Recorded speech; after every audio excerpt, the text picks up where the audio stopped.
if you're upset that people treat you badly, you're foolish because people are going to treat you badly. That's true. No, that is true.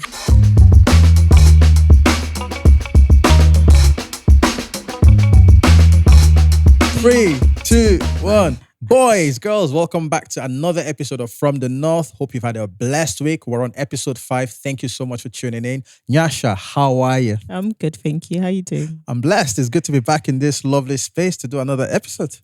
It's always fun being here. It's always fun being here. But guys, just before we start, a quick PSA from us to you. We just want to say thank you very much for supporting us on TikTok, on YouTube, and on Instagram as well. But guys, we want you to keep showing up for us. So we need to hit 100 subscribers on YouTube, hopefully before the end of this month. And also we want to hit 100 subscribers on TikTok and Instagram. So please make sure you share, you like, you subscribe, and tell everyone about us. Yeah, thank you very much. But let's get into today's episode without further ado.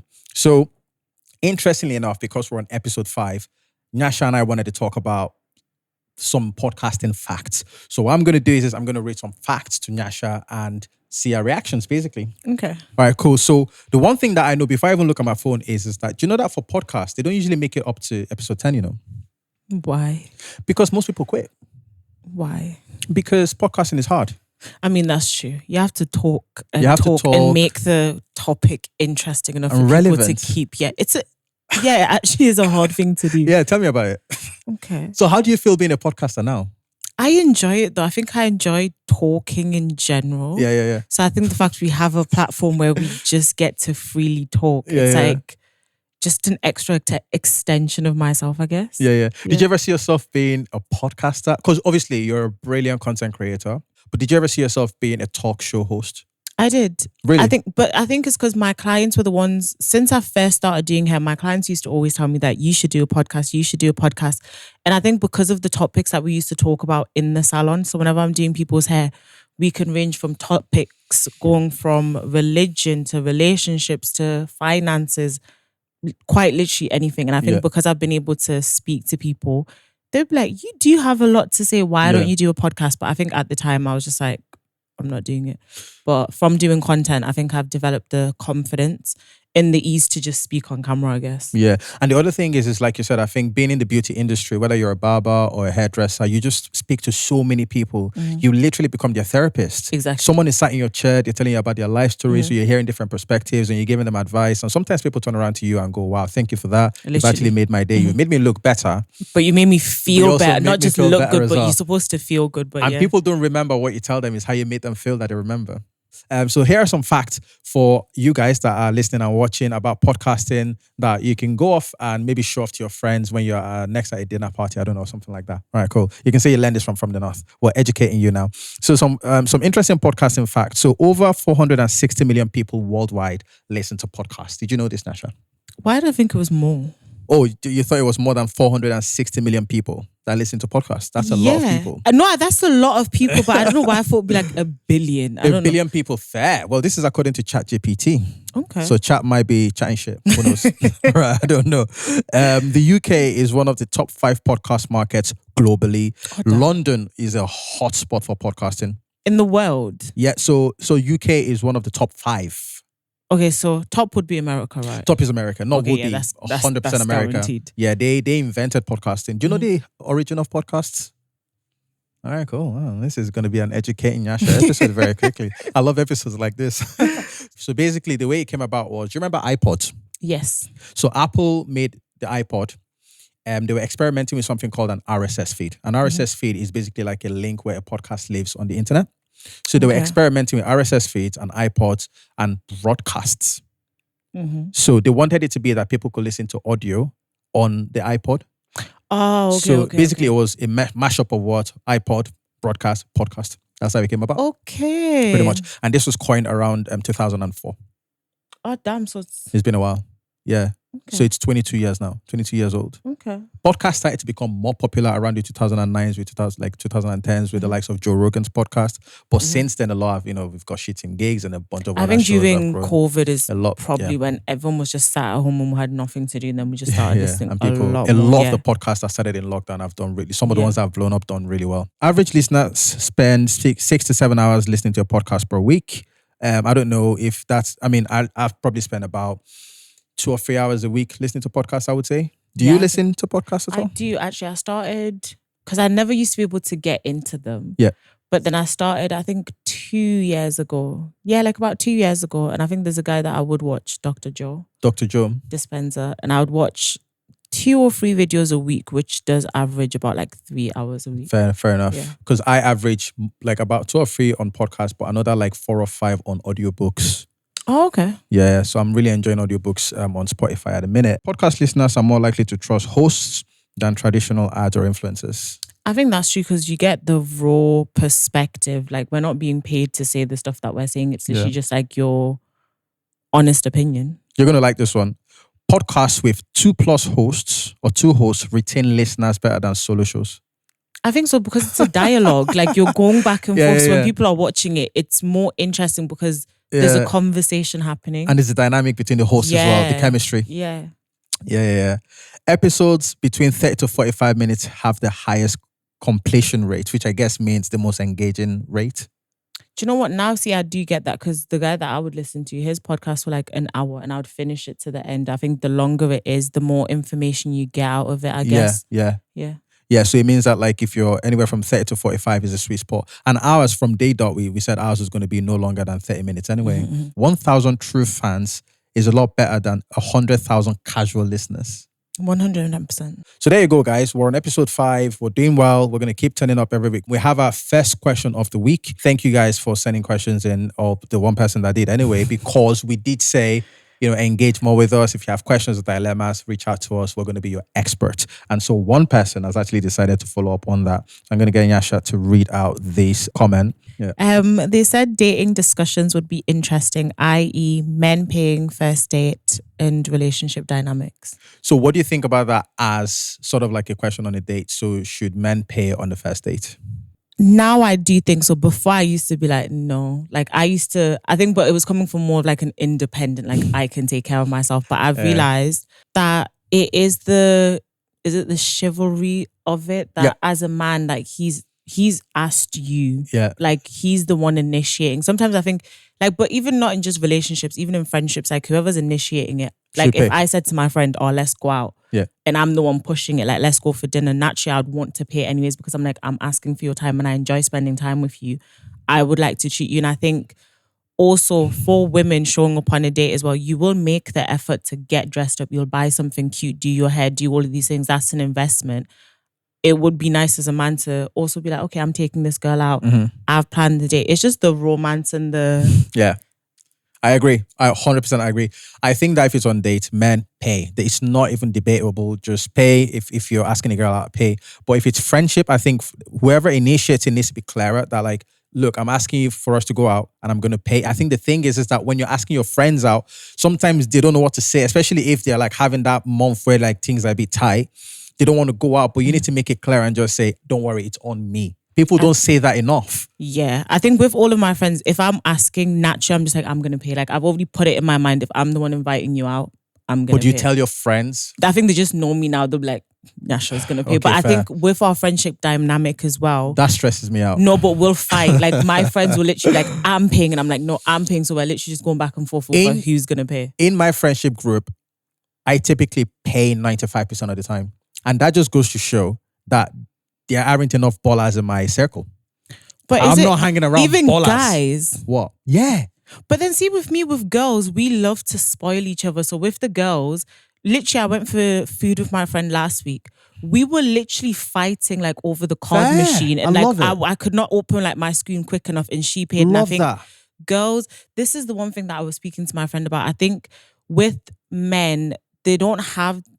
I don't want to say they don't have that, like, do you know, that love. But I feel like with girls, we love to spoil each other. Like the love that you get from your girls, they're always going to like treat you and spoil you. And I feel like sometimes men don't have that safe. No, I don't think that's what it is, I think there is love. I think men want to do. I just think that I'm quick to pay. So when if I'm out with a friend, a guy, I would be the one to go, I've got you, bro. I'll sort it out. But that's based on just just you. But I'm saying with girls, we all do it to each other because we're every like, single friendship, girl friendship all group. of my friends that I've got. But is that not specific to you as well, though? Because we're talking about things that are specific to us. Do we know But that I other think girls no, do but this? I think even on social media, there's this topic where someone was like, unless a man treats me the way my girls treat me, like it's a universal thing that Fair. girls ride for each other in a sense that it's Yeah. like, I'll buy you flowers. Like my friends, they even taught me like girls buy each other flowers, they spoil each other. If we want to have like a girls' night, like a date night, one of the girls will plan it. And I think I've seen it so much now on social media where a lot of girls, they're like, their standard for a man comes from the way their female friends treat them. Fair enough. Because the girlies will spoil you. Fair enough. For the person who asked that question, I hope you've got the answer that you are looking for. If you're going on a date as a man, you should be offering to pay first, especially if you're asking. And if you're going out with your mates, just have a conversation and see who wants to I do was it. going to say though, if you are in a long-term relationship, I think there should be obviously like a certain dynamic. Are you saying 50-50 Oh, in a hell no. relationship? No. Is that what you're saying? No, to the I'm people, so Nyasha? sorry. That now I don't believe in that. Before, again, the independent. So what are you saying? No, I think it should be a conversation. Like, I personally do not believe in 50-50 Why not? financially. Why not? But I'm saying, say if a man is providing financially, I'm making sure that the home is stable. I'm doing my duty as a woman. Yeah. Because if he's out all day hustling, making money, and I'm choosing to stay at home, I'm obviously going to have to play my part to match up to what he's doing, making sure that he's eating, making sure that he's rested, making sure that he's not stressed so that he can go out and work and make money. Fair. That's what I'm saying. In terms of 50-50, it doesn't have to be financial. Okay. If he says as a man, I want to cover all of the bills. So I'm like, okay, as a woman, what can I do to support this man who's covering everything? Are you going to do all the cleaning? Yeah, I would. Like if my man is out working, doing everything and I don't have to work anymore, whatever that man wants, I'll do it. Fair. Cool. Love that. Love that. But if I'm also working, Then and yeah, I'm of course, then we But have to but then it find has the be we'll have to find balance. the middle ground. Yeah, fair. Okay, cool. So what else has been going on this week, guys? The Grammys is happening around this. I think it's just happened. We don't know, but this is what we do here. We are experts on all these things, and that's why you love us. So I think the Grammys happened yesterday, and the reason why I wanted to talk about it is because I'm a musician as well, and I actually know one person that won a Grammy. So this is a shout out to our boy, Chanel Gordon, who is a fantastic jazz pianist and a lecturer at Trinity College London. Big up, my bro. Well done and congratulations. I don't know what that feeling must be like for you to be winning such a great, prestigious award. But shout out to you. And if you ever want to come on our podcast, yes, this podcast from the North, to talk to us about what it's like winning a Grammy, let us know. I also saw that you were nominated for a Brit Award. Oh, damn. Yeah, so bro, you're absolutely killing it. So this is a shout out from us to you. We don't really know much about the Grammys. So like I said, if you ever want to come on our show, this is a shout out to you as well. Nyasha, so a lot happened, both privately, in business, in life in general, and I wanted to share something with you that kind of like made me feel a certain type of way. It made me feel more grateful about the life that I have, but it also made me reflect upon people who might be struggling and you don't really know that you're going through a lot. Do you know what I mean? So I went for a medical checkup last year. It was a bit of a health scare. I didn't talk about it a lot. But I went for this checkup anyway, and everything came back positive. But when I was going through this whole ordeal, it was a bit scary because I wasn't quite sure what was going to happen. And I didn't tell anyone for ages because I thought if it was a worst case scenario, I didn't want to worry anyone. Anyways, long story short, the checkup went well. And then months later, I received a letter from the NHS like at some point last week, asking me to pay for my checkup. Asking me to pay £72 for essentially my scan that I had, right? And I thought, well, hang on, isn't the NHS supposed to be free? What's going on? So I called the number, and then they kept saying something about, we're going to put you through to like a service for visas. And I was like, what are you talking about visas? I'm essentially, I'm not a British citizen, but I am an Irish citizen. So that counts for Europe. So, and by virtue of something called the Good Friday Agreement between UK and Ireland, it means that Irish people can live in this country and vice versa without any sort of like visas or anything like that, even though the UK has Brexited. So I know that I'm entitled to free NHS care as well. So when I called this number, they kept saying, oh, visas. So do you know what the lady said to me on the phone? She called my full government name. She's like, oh, it shows on our system that the last time you applied for a UK visa was in 2006. I was like, yo, I was 14. This is before I became an Irish citizen. This is when me and my parents used to fly to UK for holidays. We used to come for conferences. I was like, that was time ago. I was like, you mean to tell me that you haven't updated your system since 2006? I've been living in this country since 2019. So they must think that your boy is just an aff, like a fresh, like just a fresh uncle. So I was like, anyway, no, I've since, got an Irish passport. And she's like, oh, I'm very sorry, sir. If you're an Irish citizen, you're entitled to free healthcare. Don't worry, we'll sort it out and we'll cancel the invoice. I got off the phone, obviously happy that I don't have to pay £72, but I got off the phone sad because I know so many Africans, Nigerians, African people, and maybe even people from all over the world, Brazil, everywhere are coming to this country on visas. And I've just found out that they're not entitled to free healthcare. So this was like, I wanted to dedicate this segment to people, that are like, they have to pay for their visas up in the amounts of thousands of pounds. Now they have to pay for healthcare. And I just don't think that, you might ask, well, why do you leave your countries to come here? It's because you're chasing a better life. But then when you get here, it's not easy either. So if you're watching this podcast today or listening and you're one of those people that's just going through a lot living in this country, I'm just like, I'm wishing you well and saying a prayer that things get better because it's not fair. And I think the UK government could do better because why are you paying so much for visas if healthcare is not included? Make it make sense. I don't understand. Like if you're paying grand, you would expect that a healthcare little should be free. something is included. That's not fair. And imagine we that live here with our our citizenships and that, we'll talk about, cost of living. Imagine then having to pay for healthcare. But then do they pay taxes?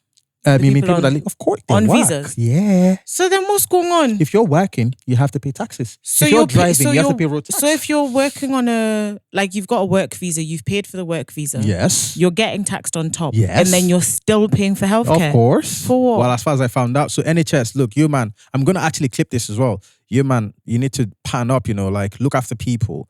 But in any case, moving on. They're paying into the I'm so baffled. They're paying into the country though. So their tax. So what is their tax for then if they're not entitled to healthcare? It's not fair. It's not fair. But I did have a question for you anyway. So moving on swiftly from that point. So the question is, university education or not? I would say based on my experience, career choice and what I decided to do, I could have gone to uni. I was actually telling my friend that I was in the newspaper for getting the highest grades in my, for GCSEs and then even going into A-levels. That my teachers wanted me to go to uni to study. Crazy. I was top of my class. In maths? No, English. Oh, English. So I got all of my GCSEs anyways, but I think I was either top 5 in the whole school. And it was we had different segments in the school. So I think each school had maybe 200 people. That's and I was crazy. Top 5. Out of 400-500 people, I was top 5. I can see that. Me and my friend. But yeah, they wanted me to go to uni and they're like, you're really clever. But I was just I didn't have a passion. I enjoyed English. I enjoyed all the subjects that I did because they wanted me to do, I think, English literature. Because from year 7 up until sixth form, I was top of my class in English. And I was just I enjoy the subject, but I don't really see the point in developing a career. And I think uni is essential for doctors, stuff like that, or lawyers. But for me, most of my experience that I got from even running a business was observing people and working in different sectors of different industries. I've worked in restaurants, I've worked in retail, I've worked in salons. I've done quite literally everything that you could think of. And I gained all the experience and knowledge that I know now, which if I had gotten to uni, I probably could have, but I think a lot of the things that you need now is real life work skills that you learn from actually being in the field, regardless of what that field is. So I've always said we live in a society now where you can blow up on TikTok overnight and build a business off that. So you have to go to uni in order to be successful. I'm just if you do have a passion for something and you really pursue it and you have an actual plan and you're working towards that, I would say go for it. I'm a dreamer. So I'm just follow your dreams, pursue your dreams. And if uni isn't the choice for you, the world will not end. You will, make something out of your life. It's just you have to choose to. Because I know people that have gone to uni, their degree are just sitting in their back pocket. They're literally just I don't want to use it. So I'm just is it worth it to me? I'm do what you want to do. Yeah, no, totally. I couldn't even, that was so well said. I agree with everything you said 100%. Yeah, I think if you're passionate about something, find your passion and just go for it. And if that passion leads you to university, go. If it doesn't, then just go. Do what you need to do. Exactly. That's what I'm trying to say. So our next segment, we're going to look at some quotes. So first of all, before we do this segment, I wanted to ask you, do you have a favorite quote? Is there a quote that you, if someone asks you what's your favorite quote, you tell them? Please pass me my phone because I have one that I want to share with you from 50 I Cent. think for me, I have like a quote of the day or like a week. So I've never had like one that's like my favorite quote in life. It just depends on what mood I'm or like in that season, and then it'll apply to me in that season. But I don't think I've got like a specific quote that I'm like, this is my favorite quote that I live by. I just like reading certain things, apply it to the moment, and then yeah. Okay, so I've got two quotes I want to share with you, and I want to get your thoughts. Okay. So the first quote is by 50 Cent, and he said, "I love admiring beautiful women, but I don't want them anywhere near me because I don't want to go broke."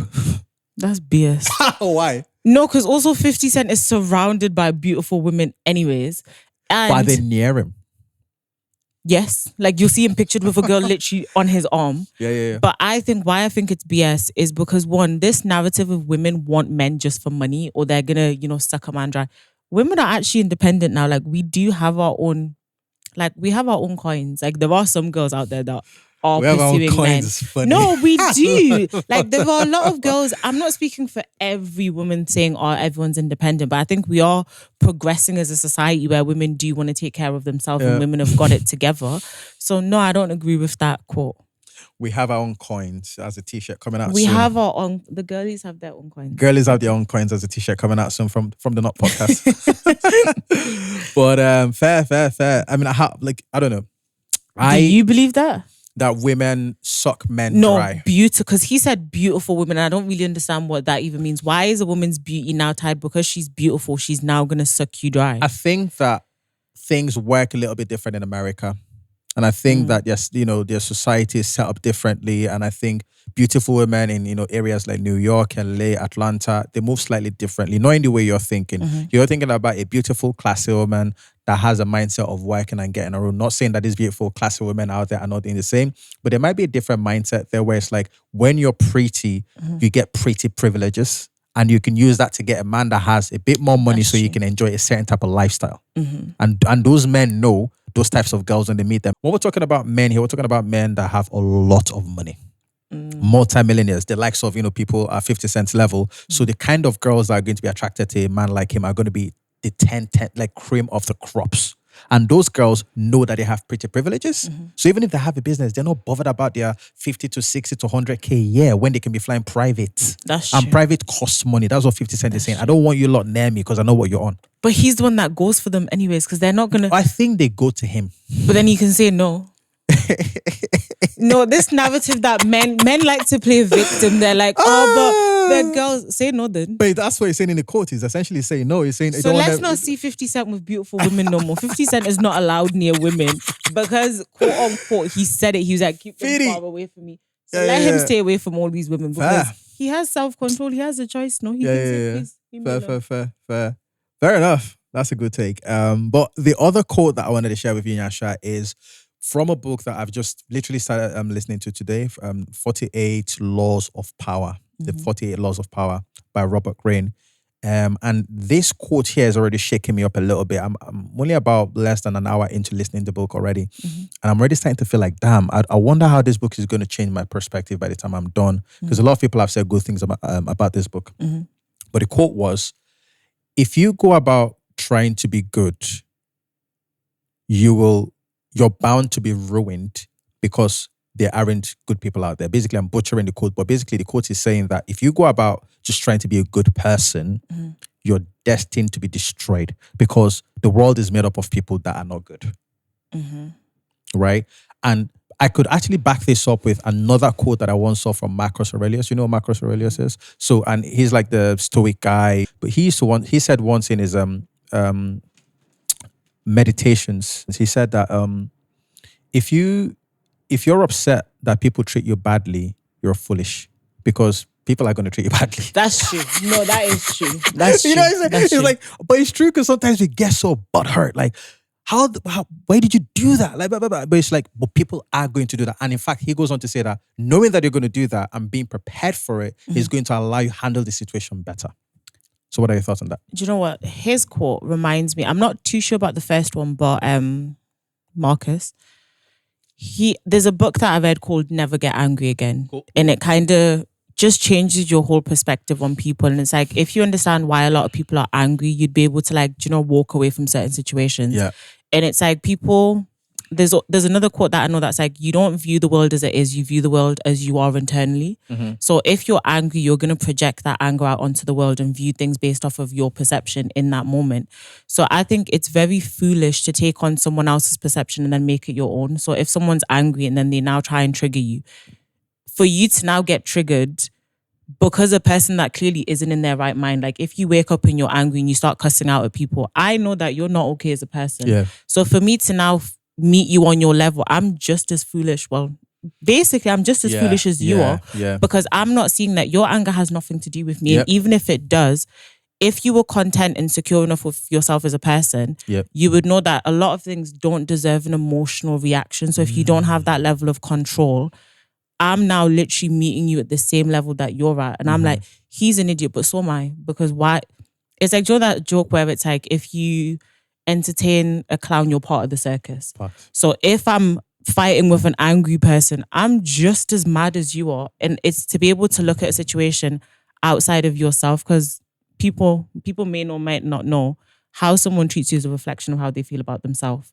So if you're angry at me, even if I have done something to annoy you, based on how you react to me is going to tell me where you are emotionally. And if you go off on me, I'm just like, I don't have the capacity, because whatever I tell you is not going to change your mind. So it's best to just walk away from the situation and say, this is not my battle. This is yours. You're clearly fighting with yourself, but you have to have that self-awareness, I guess, to understand that how someone treats you has absolutely nothing to do with you. It's based on them, their self-respect, their emotional level, their level of restraint. Because if you were whole and content, you wouldn't treat other people like shit. Yeah. You know, the more we do this podcast, the more I realize that for a girl who didn't go to uni, you're extremely well read. Because did I tell you that I did well in English? I used to read a lot. Clearly. Yeah, I used to read a lot. Clearly. So to that point, would you rather be happy if you could make 1,000 people sad, or be sad if you could make 1,000 people happy?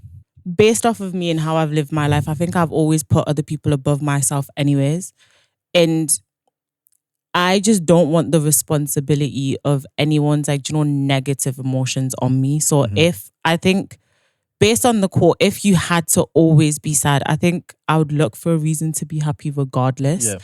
But I would rather live life knowing that I'm at peace. And if people do find joy in my presence, that gives me joy. But if every time I was around someone and I made that person sad, I physically couldn't handle it, because it doesn't feel nice knowing that you're the reason that someone else is upset. And sometimes you can't control people's emotions. But if 1,000 people were sad because of me, I couldn't hack it. I think I could hack it if 1,000 people are happy. Even if I'm a little bit sad, you just feel joy knowing that you've at least managed to make someone's day or make someone smile. Yeah. And I think we don't have a lot of that in the world, because people are very much self-centered. Yeah. I agree. And I think there's that thing as well about making people happy whilst you're sad feels very stoic as well. It feels like the stoic response. I feel like the stoic would say, the weight of the world is on my shoulders. Let me make my people comfortable whilst I feel the pain. That feels like a more stoic response. But I also feel like there are some people out there that would rather be happy whilst everyone else around them is sad, and they couldn't give a flying. Do you know what I've realized though? With that, I think if you are making people happy, you're sowing seeds into people's life, whether you know it or not. And I think obviously we say karma happens, whatever. If you're giving out energy that is going to make people sad, you might be happy for a season, but I believe all that energy that is just going to be building up. 1,000 people. You've now angered 1,000 people, and you think that you'll have peace for the rest of your life. Yeah. For me, I don't think it's possible. Well, there's an example here. Being sad and making people happy, I could use an example of working a 9 to 5. I'm sad, but my boss is happy, and all our clients. In your 9 to 5, say there must be little moments though where you're like, do you know what? Oh, absolutely. Exactly. I'm happy. So that's something like you sometimes have to look for the little moments. Because say if you were, because look at a lot of the rich people, they've angered a lot of people. Do you think they're genuinely happy to the core? Because you need to be psychotic to be rich, I would probably say most rich people don't care that it piss people off. No, but deep it, they do. Because how many rich people or celebrities have ended up killing themselves? Like, it's a facade that they look happy, but I think everyone deep down to the core does have a certain level of consciousness. I think you can be so psychotic. Fair enough. But I am just because one of my clients was even asking me, was like, but how come celebrities are living their best life? And I'm like, they're not though. Like they look like they are, they've got money. Yeah. If it's a woman, she might be getting cheated on, she might be getting abused. Yeah. What seems perfect because they've got money Yeah. doesn't mean that they're living their best. A lot of them are depressed. Yeah, I on agree with drugs, doing a lot of these things, but it's because of the seeds that they've sown. Yeah, I agree with that, but I just feel like rich people have a don't give a fuck attitude. And that don't give a fuck attitude, I think you kind of need to have it if you want to be insanely successful. A lot of the autobiographies of like successful business owners, whether that's, you know, Elon Musk or Michael O'Leary from Ryanair, they don't give a fuck about people. They sleep well at night knowing that people are pissed. I'm not saying that they they're not sleep. No, but this is the misconception. They sleep peacefully at night, not caring about people. But I'm saying all of the other stuff that will be going wrong in their life though is a result to what they're happening. So they might not have like a direct correlation that, oh, because I upset this person, I'm suffering. Yeah. There's like, say, Diddy. Everyone was like, that's a terrible example. But no, but enough. look at him. He's now been dragged in disgrace. Yes, he might still have money. He might still have all of this, but the whole world looks at him sideways. Yeah. You can reach a certain level. Look at all of the stuff that's now coming out in the news. I think everybody with Jeffrey Epstein. Yeah, like their day of reckoning. Like every single person, you cannot escape a certain level of judgment. It might not be I agree with that to an extreme extent, but I'm just like I love Chris Brown, but even that man, if you look in his eyes, he's lost. Like you'll see that all of these people, if you don't look at them clearly, you'll be like, these people are so broken. Like, yes, they don't care. They're happy. They're drugged up 90% of the time. Yeah. Is that a sane person or someone that's actually, if you were genuinely happy and content, you wouldn't need parties, you wouldn't need girls, you wouldn't need substances. You would be so content by yourself. Strip all of these people of their money and their power, they'd be gone within a day. Yeah. So all of these things is just a facade that I'm just like, if you fall into it and you're like, the rich people are so happy they don't care. They might not care about this specific area, but the other part of their life is on fire, burning down and falling apart. Yeah. But I just wonder if whilst all that's going on, they can still sleep well at night, because Diddy was sleeping very well before he got dragged to court. Like, if you see the little documentary that 50 Cent released, Diddy was, even the day before court, it was still, obviously, it was time to panic a little bit. These guys don't care. But that's what I'm saying. Even though they don't care, they're sowing seeds. So you will never but the karma profit. comes back for D-Day. That's what I'm saying. You will never profit off of a person's unhappiness. Like, if you're sowing seeds, it'll catch up with you eventually. One day, it might be on your deathbed, but I'm saying one day each person will reap whatever they've sown in whatever form. And we may look at it and be like, it's not that deep. You don't know what's going on in that person's mental. But because the question is, would you rather be happy and 1,000 people be sad? I think that it's quite possible that these people are so psychotic that they would rather be happy and they don't, as long as they don't get caught, because a lot of the time you see remorse when they're caught. So before they're caught, I actually feel like they sleep well at night. The only thing that they probably worry about is, what's going to come back and bite them in the ass. But I actually think a lot of people are so psychotic, because I also think that before you can be that rich, you have to step on so many toes and not give a fuck. 100%. So I think that there's actually people out there that are happy when people are sad. They just don't care and they're sleeping good at night. But I don't know if that's happiness. That's psychotic. Because if we now look at an insane person and be like, they're happy, they don't know what happiness is because they're insane. They don't have the actual level to say, I am happy. You're not in your right mind to know what happiness is. So if you're doing that, you're insane. You're insane. Right. Okay, we've come to the part where we're going to take a quick break to shout out a friend of the show, Spectra Perfumes, for sponsoring us with a free perfume. Nasha, take it away. So I've actually not smelled this perfume, so I'm going to do like a live smell and see what it smells like, because I love perfumes. Like, I'm a perfume girly.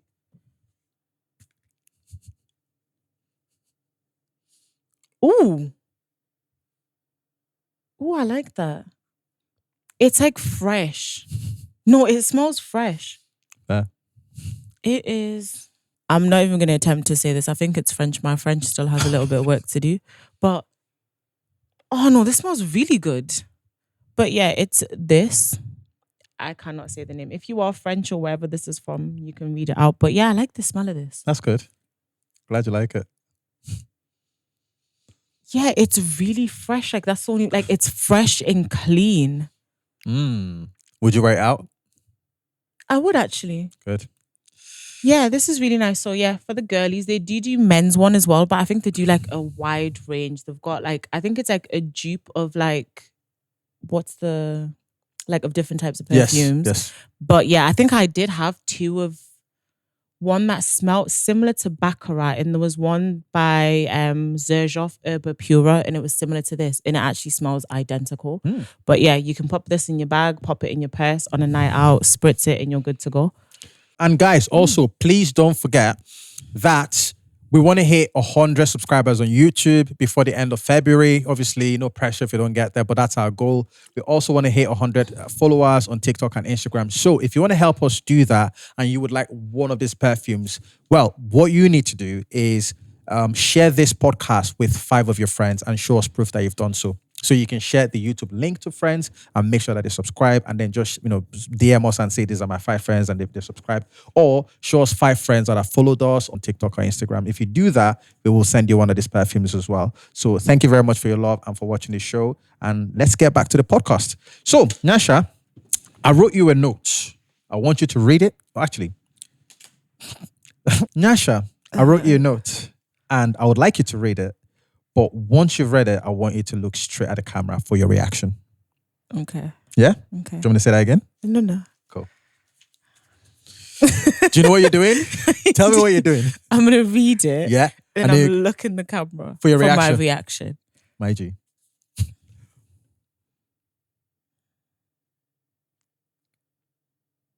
Give me my money. Wow. So that's how it is. Give me my money.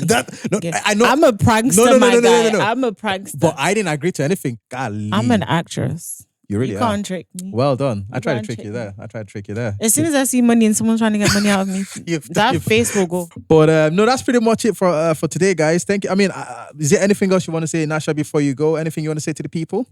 Be happy, be nice, spread love and kindness. Yes. That's it. I totally agree, guys. Thank you very much for another episode, man. We are having so much fun doing this for you guys. I hope you're enjoying it. That's episode 5 done and dusted. We'll see you again for episode 6. And keep the questions coming, the dilemmas. Make sure you share the episode with your friends if you want to get free perfume as well.